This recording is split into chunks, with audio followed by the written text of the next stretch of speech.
island paradise. It wasn't on the beach, but it was kind of funky because it always had pink flamingos out front. Becomes the center of a mysterious disappearance. He reported that she left the apartment.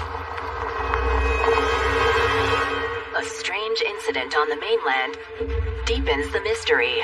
He said he ran into a couple and that in exchange for crack, they gave him the use of the vehicle. She wouldn't have left the car there. And leads to a desperate hunt to find a beloved motel owner. She said that she couldn't do with this relationship anymore. What happens at that point? I lose control. Police comb every inch of beach. An extensive digging operation commenced. And for years, an island community is left to wonder, could the answers be right beneath their feet, buried in the sand? That's where people watch the sunset.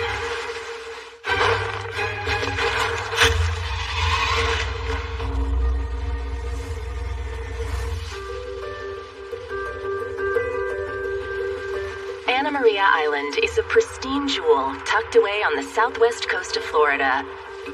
With miles of unspoiled beaches and the turquoise water of the Gulf of Mexico, it's a little slice of heaven for residents and visitors alike.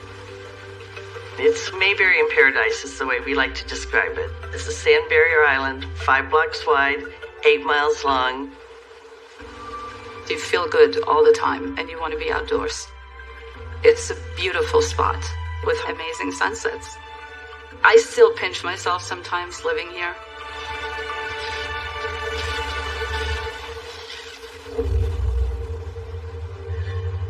But on a sunny October morning in 2015, something unusual is stirring on the beach. I was at home, and my husband came in, and he said, "Barbara, there are 3 sheriff's trucks at the end of our street, and Fox News is in our driveway. Something's happening." This was unusual for Anna Maria Island.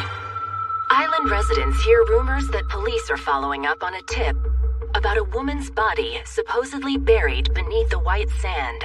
When I drove out here this morning, it was a different place that we've never dug before. It was like, yes, I think we've got the right spot. But we'll find that out in a couple hours. It's extremely important we find that body. Our forensic people went in with the medical examiner and worked to his date. We wanted to be meticulous in how we did it, in a grid pattern.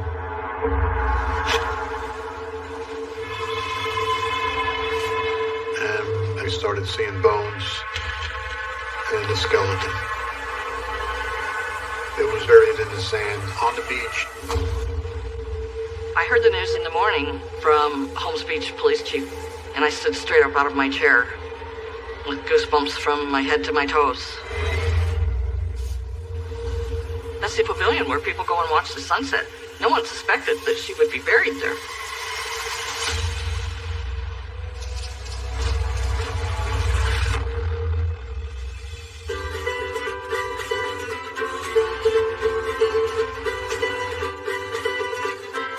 Anna Maria Island, it's more of a mom and pop kind of a town.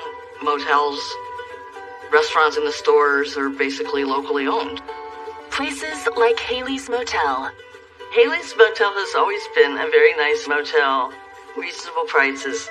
It wasn't on the beach, but it was kind of funky because it always had pink flamingos out front. In 2002, the motel has new owners. Tom Bueller and his German-born wife, Sabine Muselbuehler, or Sabina as her friends call her. Tom did the repairs, Tom did the yard work, and Sabina did the books. Sabina was really in her element. She just felt very comfortable there. And she was on the go all the time. Sabina manages the small bungalows with her unique personal style. Sabine really was aggressive about marketing the hotel. She used to have island-renowned Halloween parties, and to be honest, I was like, well, why aren't you inviting me? Sabina is also a passionate environmentalist and animal advocate. She never saw a bird with a broken wing that she didn't help. She really wanted to help animals that were in distress. And she hated people who smoke and eat meat. At one point, I ordered my chicken salad, and she goes, I'm not sitting at that table with you if you're eating that. So, yeah, it was pretty extreme. She had strong opinions. I remember that well before hotels and motels were going non-smoking, she decided nobody was going to smoke there anymore. I know that they lost business, but she believed it was not good for anybody, and it wasn't going to happen there.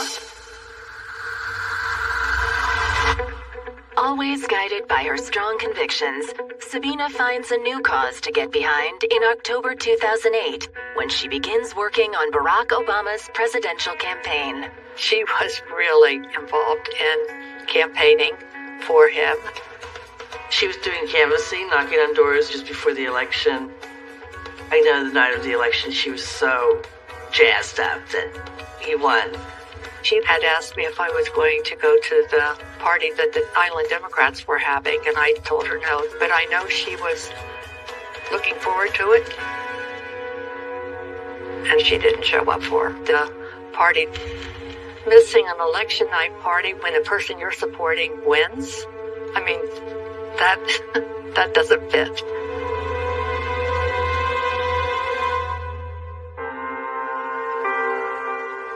The day after the election, I walked over to Haley's. I said, where's Sabina? And they said, we don't know where she is. I started to worry. As the day fades and Sabina's friends become more and more concerned, just across the bay in Bradenton, sheriff's deputies conduct what seems to be a routine traffic stop.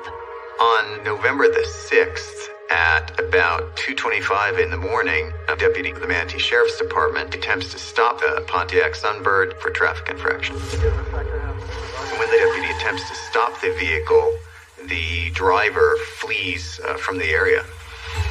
In the middle of the chase, the driver jumps out of the car and takes off on foot.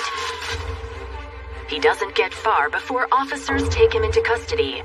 He's identified as 38-year-old Robert Corona, a man with numerous convictions for auto theft. Robert Corona tells officers that he ran into a couple and that in exchange for crack, they gave him the use of the vehicle. Mr. Corona's story was not unfathomable. Certainly, it's been known to happen that people trade the use of their vehicles for drugs. Police discover that the Pontiac Sunfire is registered to Sabina Musil-Buehler, the owner of Haley's Motel on Anna Maria Island. When officers call the motel, Tom Buehler confirms it's his wife's car.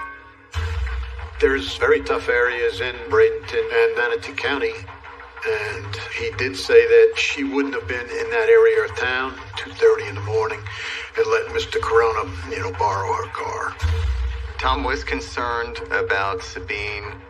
Nobody had filed a missing persons report until Corona got caught, in the stolen car. So we had no idea that anybody was missing up until that point. It was now inherent upon us to find Sabine. The first step was starting to look at what evidence we had from the car that was recovered. At the moment that they found the car, the immediate thing that went into my head was she wouldn't have been there. She wouldn't have left the car there. She must be dead. The lady hasn't been seen, and we found blood in her car. And they were naked, so it was obvious what was going on. She could have just said, I just want to get out of Anna Maria. I'll just take cash and just take off. My phone rang, and she said, Tina, there's a fire at the hotel.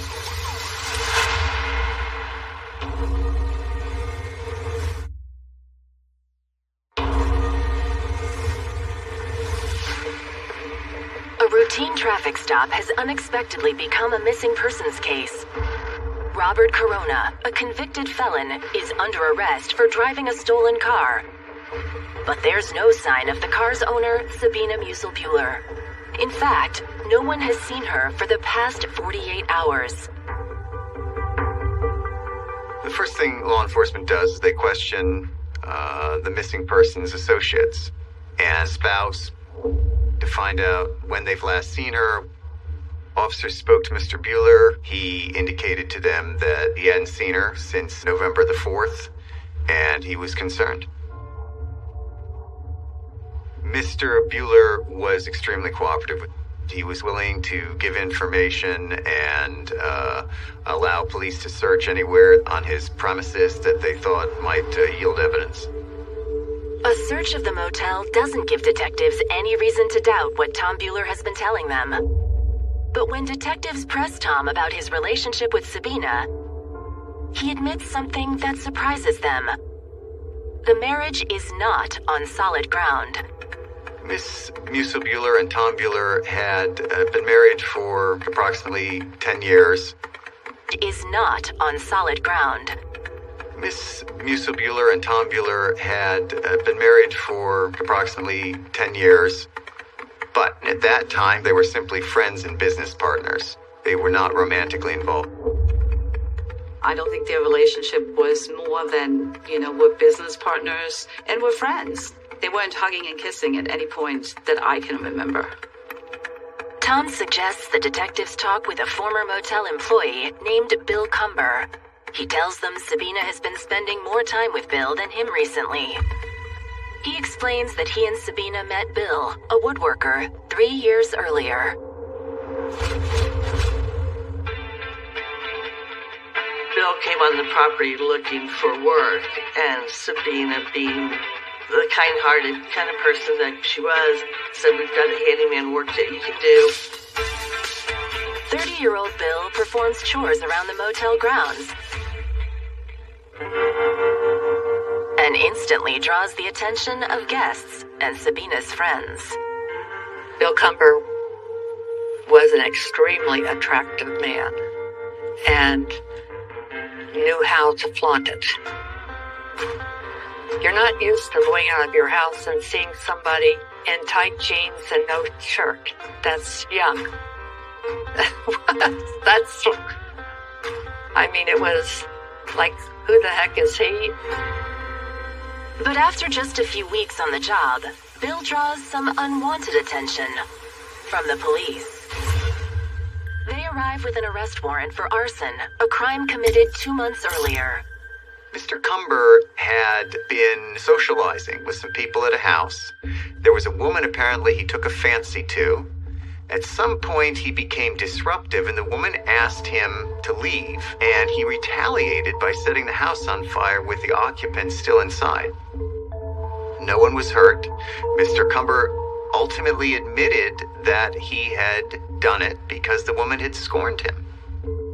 And after his arrest, he was ultimately convicted and sent to prison. After 3 years in prison for arson, Bill Cumber is released on probation. Tom and Sabina are there to help him get back on his feet. I thought, okay, now she's trying to help him like she helps birds with broken wings. By the fall of 2008, with Bill out of prison only a month, it's clear to some of her friends that Sabina's attraction to Bill is more than just friendship. Suddenly, you could tell she would dress differently, and she was made up more. Then one day when Tom is cleaning rooms at the motel, he stumbles upon Sabina and Bill together. And they were naked. And, so it was obvious what was going on. But I think Tom had already figured it out. This was just like the confirmation, okay, she's now with this guy. I never saw him angry, but one thing he did say to me was, I never knew she was that unhappy.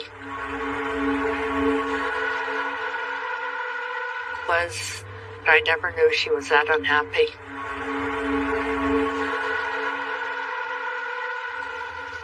Within days of Tom's discovery, Sabina rents an apartment and moves into it with Bill. But just a few weeks later, Sabina is missing. Tom insists to detectives that although his wife left him for another man, he bears her no ill will.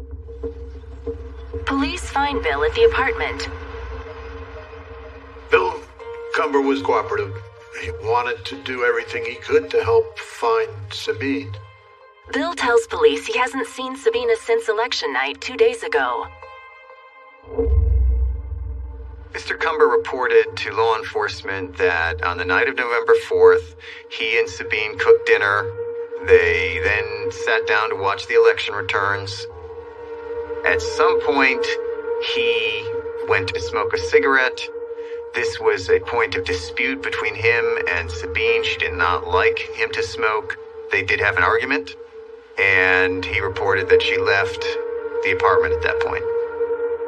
He described the clothing she was wearing: flowered shirt, jeans, a silver necklace he had given her, and sneakers.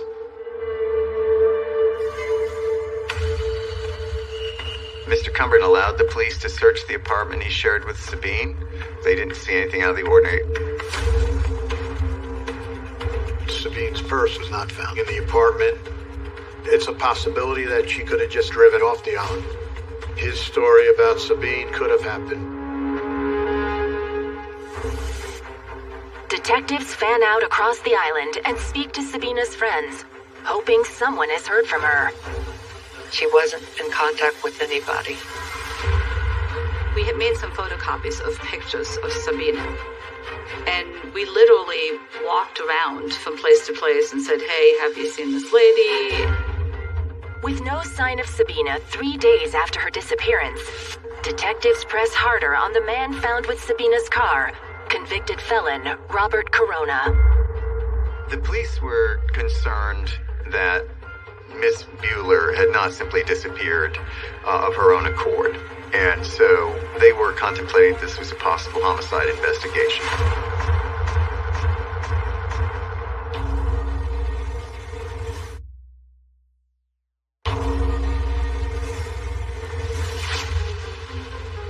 Sabina Musil Bueller has been missing from her home on Florida's picturesque Anna Maria Island for 3 days. Her friends in the small beach community fear the worst. She was on her way to a celebration for Obama. And that was downtown. The Democratic headquarters were downtown, so maybe she stopped at a red light, gave someone a ride, and it just didn't go well. I thought somebody carjacked her and took her out to the interstate and left her there. I was thinking maybe someday we'd find her body in a ditch next to the interstate. Detectives also suspect foul play is possible. Their strongest lead is the convicted felon arrested for driving Sabina's stolen car, Robert Corona. And what the forensics team discovers while processing Sabina's Pontiac Sunbird is troubling. When the car was found, they noted that there was a round hole in the back seat that had been apparently dug out, and that aroused suspicion on the part of law enforcement. Whoever did it used a knife and cut it around and then took out the padding and the leather. We surmised that they tried to clean up the car as best they could and cut that part out. The forensics unit used luminol on the car, and they found blood evidence around that padding. The blood is taken and processed for DNA. A couple of days after his first interrogation, Robert Corona is interrogated a second time. At that point, the law enforcement told Mr. Corona the lady hasn't been seen, and that we found blood in her car. At that time, he changes his story. Once he heard that, Mr. Corona fessed up that he had in fact stolen the car. Robert Corona's first version of events may have been a lie, but detectives wonder whether the story he tells them next is also a stretch. Mr. Corona did say he stole the car from the Gator Lounge. Gator Lounge is an area of no prostitution back in 2008. Is as rough 2008. Is as rough and as bad as it gets. The car, according to Mr. Corona, was found with the driver's side window down, as if someone's begging for it to be stolen. Detectives head to the Gator Lounge to check out Corona's strange tale. The bar owner said he left sometime probably between 10 and midnight and saw the car in the lot. And then the bartendress said she saw it approximately 2:15 as she was closing up the bar. And that's just shortly before Mr. Corona's seen driving a lot. And then the bartendress said she saw it approximately 2:15 as she was closing up the bar. And that's just shortly before Mr. Corona's seen driving it. The sightings place the car at the Gator Lounge more than 24 hours after Sabina left her apartment the night of November 4th. Although Robert Corona admits he's a car thief, he insists he's not a killer and claims to have an alibi to prove it. Mr. Corona said at some point he had 2 passengers in his car at the time Sabine went missing. The police spoke to them, and they corroborated him as to where he had picked them up.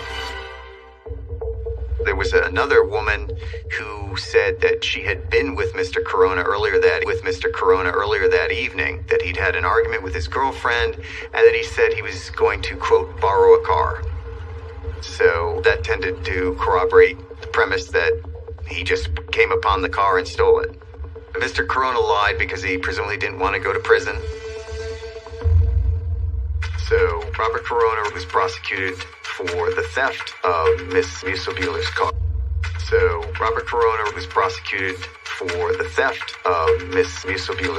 And convicted.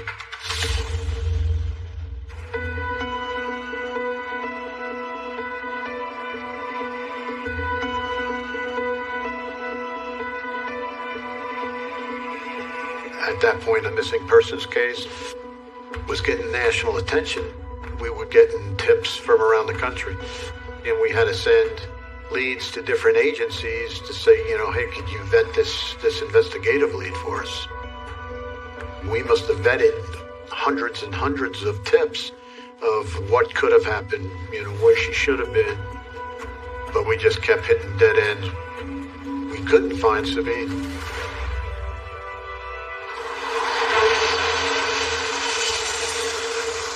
Almost 2 weeks after Sabina was last seen, police get a tip that suggests all the worry about her may be for nothing. There was a woman who thought she'd seen her at the airport. The sighting seems credible enough to make detectives wonder, could Sabina have been angry with her boyfriend Bill and just run off? It's a possibility that she could have just said, I just want to get out of Anna Maria. I'll just take cash and just take off. We had to vet hundreds of hours of videotape looking for her. But we couldn't find her and she wasn't there.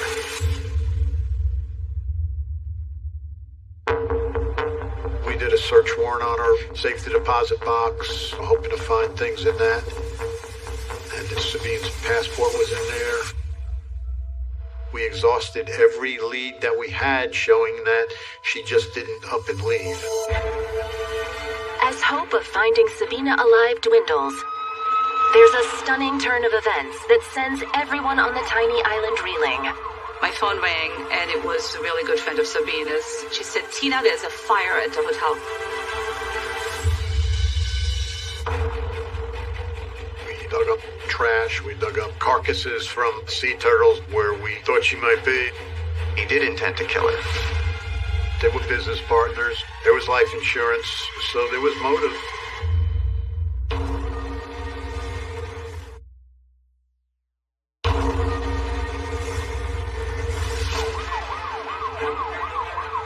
As investigators continue to search for Sabina Musil-Buehler, on November 16th, 2008, 12 days after she's reported missing, residents and police on Anna Maria Island receive another shock.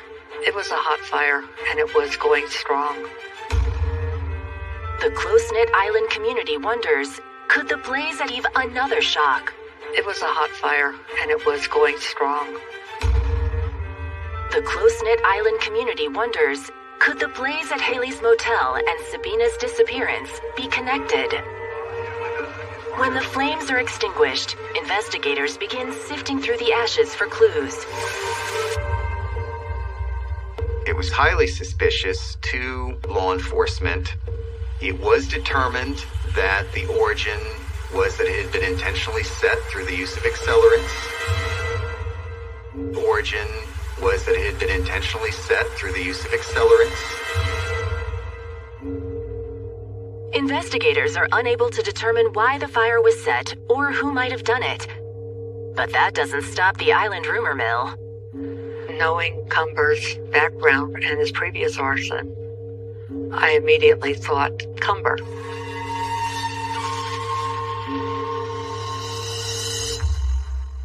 You look at all the clues that were presented to us, and that Tom and Sabine were having problems in their marriage. They were business partners.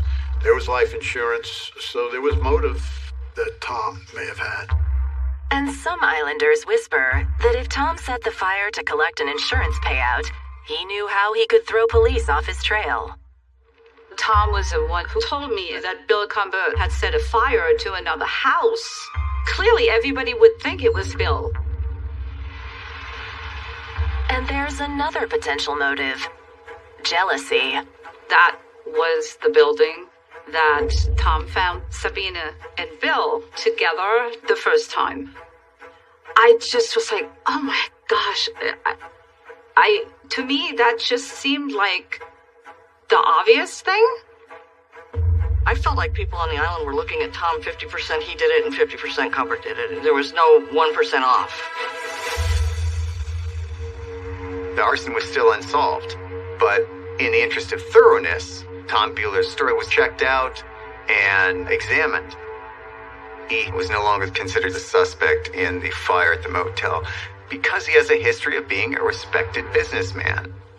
I interviewed Tom at length and vetted him out, and we believed that Tom wasn't responsible for Sabine being missing.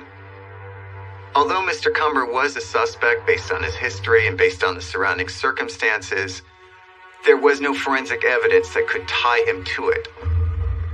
But given Bill Cumber's previous conviction for arson, detectives decide to keep him under surveillance to see if something shakes loose. Sabine was footing the entire bill and really was paying for his life. So when Sabine went missing, she was no longer there to provide for his needs. He had to leave town. When Bill can no longer pay the rent and is forced to move out of the apartment, it gives investigators an opening to conduct a detailed search of the place. Law enforcement used a device called Lumilight, which, when you darken a room, blood will luminesce. And when they did that, they found Sabine's blood on the couch cushion and on the armrest. They also found blood, later identified to Mr. Cumber, on the floor of the apartment. There was also blood evidence that was found on the wall. So it is possible that some type of struggle took place there, but the problem was we couldn't prove what happened. But when the DNA results from Sabina's car are compared to the findings in her apartment, detectives start to get a better picture. Ultimately, they find Sabine's blood in the car, and they find Mr. Cumber's fingerprints in areas that his prints should not have been, given that he did not drive the car routinely. Law enforcement came to look at Mr. Cumber as the most likely suspect, but we didn't have enough evidence for a conviction. And at that point, without a body, we couldn't definitively say if Sabine was murdered. Without a body or any concrete evidence, the case seems to be running out of steam. But a few weeks later, Bill Cumber makes a little mistake that has a major impact on the investigation. He was driving without a driver's license, left the county without notifying his parole officer, so he was arrested. It was fortunate for law enforcement that Mr. Cumber violated probation because it sent him back to prison for a period of an additional 7 years. So now we could take the time that we needed to put all the pieces together and try to find a body or try to do a bodiless conviction. The detectives know that to make a murder case, they need to prove Sabina is dead. But they just can't find any solid evidence. A year after she went missing, we had a memorial for her. It wasn't much we could say because there wasn't much we knew. For 3 years, detectives are unable to find any new evidence in Sabina's disappearance. Then, they get a call that changes everything. There was a gentleman that was selling his house. He was clearing out the brush to try to get a better view, and he came across Sabine's purse.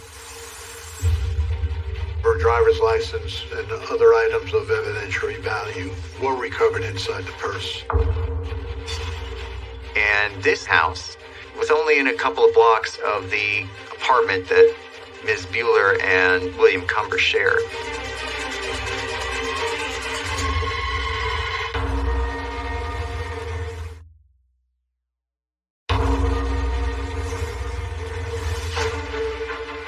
Sabina Musil-Bueller's purse has been found near the beach on Anna Maria Island.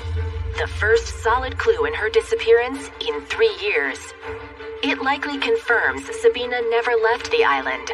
At least, not alive.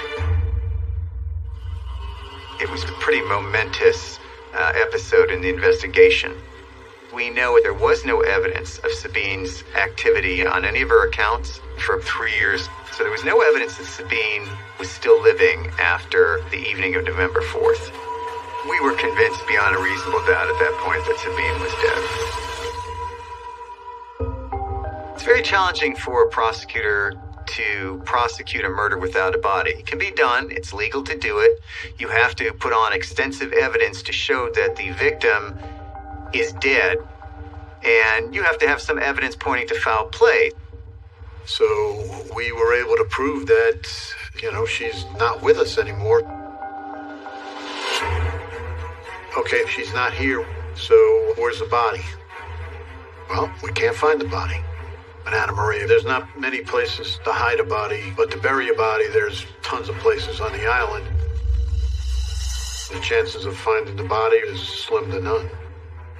If detectives can't find Sabina's body, they risk not being able to convict their prime suspect, Bill Cumber.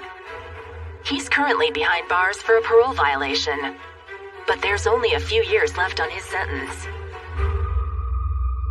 We're thinking, well, maybe he buried the body on the beach near where the purse was ultimately recovered. We dug the beach meticulously, trying to find her.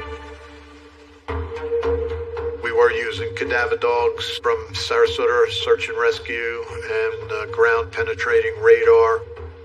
We did a lot of digging all over the beach. We dug up trash, shoes. We dug up carcasses from sea turtles. It was quite a big task of digging all over the beach. We dug up trash, shoes. We dug up carcasses from sea turtles. It was quite a big task of searching where we thought she might be. We dug there like it seemed forever, for weeks, and ultimately we didn't find anything. The failed search leaves detectives more determined than ever to find Sabina. Given his fingerprints in her car and blood in the apartment, the most likely suspect in Sabine's disappearance was William Cumber. They're sure Bill Cumber is a killer, but without Sabina's body, the case against him is only circumstantial. We had exhausted all of the known possibilities for looking for her body in and around the beach, and so it didn't seem like we were going to get any more evidence at that point. The body was never found, but we were going forward.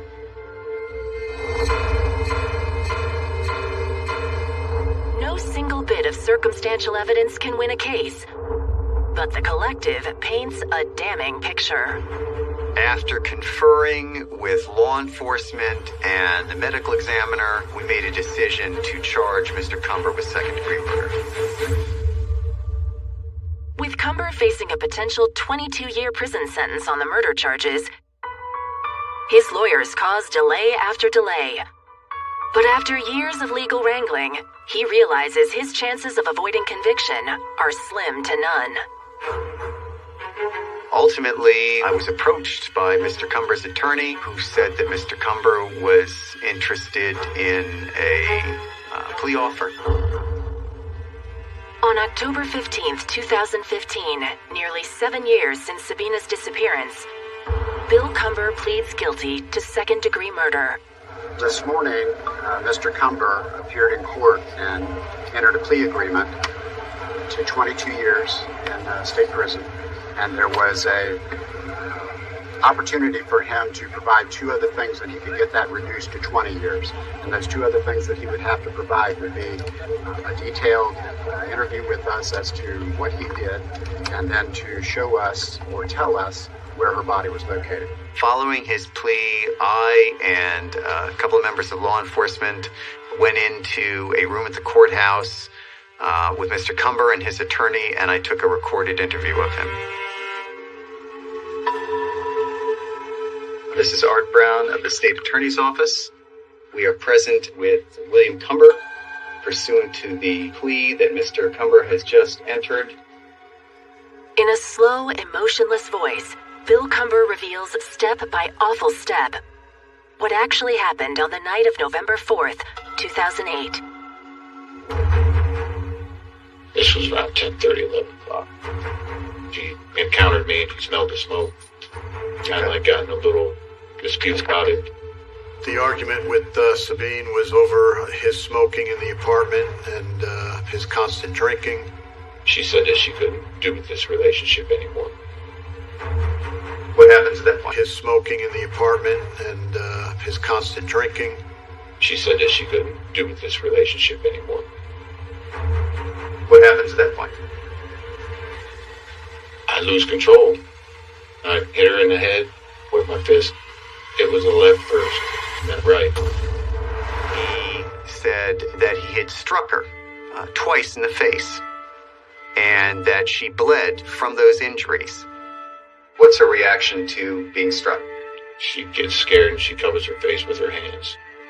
And I reached and grabbed her throat and started choking her.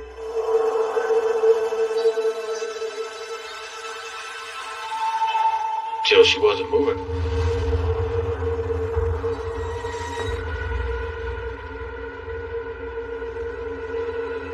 What did you do at that point? I couldn't believe what I did. I stared down at her and I couldn't believe what I had done. I decided I didn't want to go back to prison. So I thought of a way to expose her.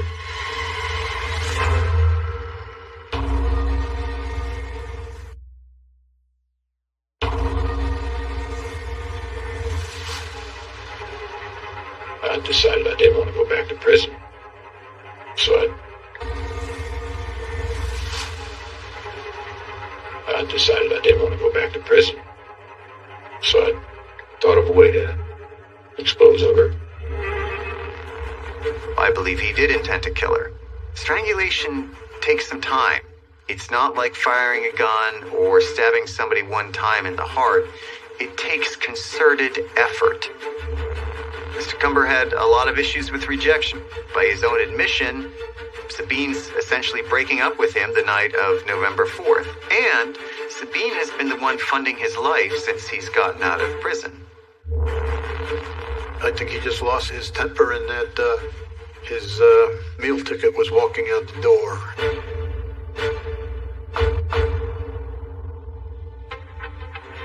I went and got a sheet off the bed. I rolled her up in it. After dragging Sabina's body to her car and putting her in the back seat, he drove to the beach access path just down the road from Haley's motel. He then has to take her out of the car, drag her along the wooden walkway, take her to the location to bury her in the sand. Mr. Cumber's thought process was that Mr. Bueller would be a potential suspect if the body's found that close to Haley's motel. After burying Sabina in the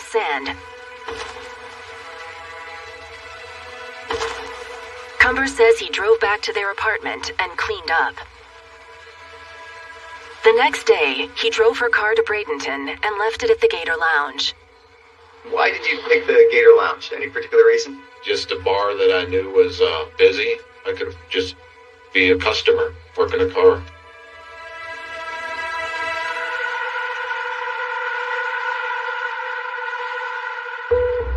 Word of the shocking confession spreads quickly across Anna Maria. Word of the shocking confession spreads quickly across Anna Maria Island. Cumber was an extremely vicious, talented con man. I have no doubt that she was in love with the person he pretended to be. And unfortunately for her, it wasn't the person that he actually was. After confessing to her murder, Cumber, in shackles, leads investigators to the beach, fulfilling his promise to reveal where he buried Sabina. There's one beach access down from where Haley's motel was. He took us to a small rain pavilion, and he said that was their special place. Bill and Sabine, they would go down there and have a glass of wine and watch the sunset. Here?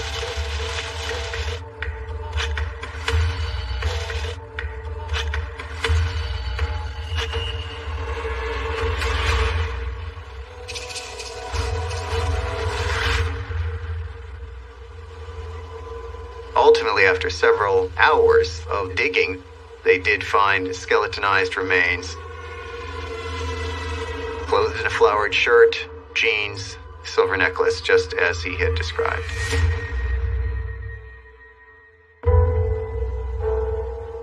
Sabina's loved ones are grateful the long search for answers is finally over. I've often thought I sat watching the sunset with our neighbors and friends, that she was buried in the sand underneath us, and we didn't know it. The beach on Anna Maria Island is a place of beauty and of peace, a place Sabina's friends are comforted to know, where her spirit lives on. She was a free spirit. When Sabina was happy, there was nobody that you would rather want to be with. And I wish she was still here.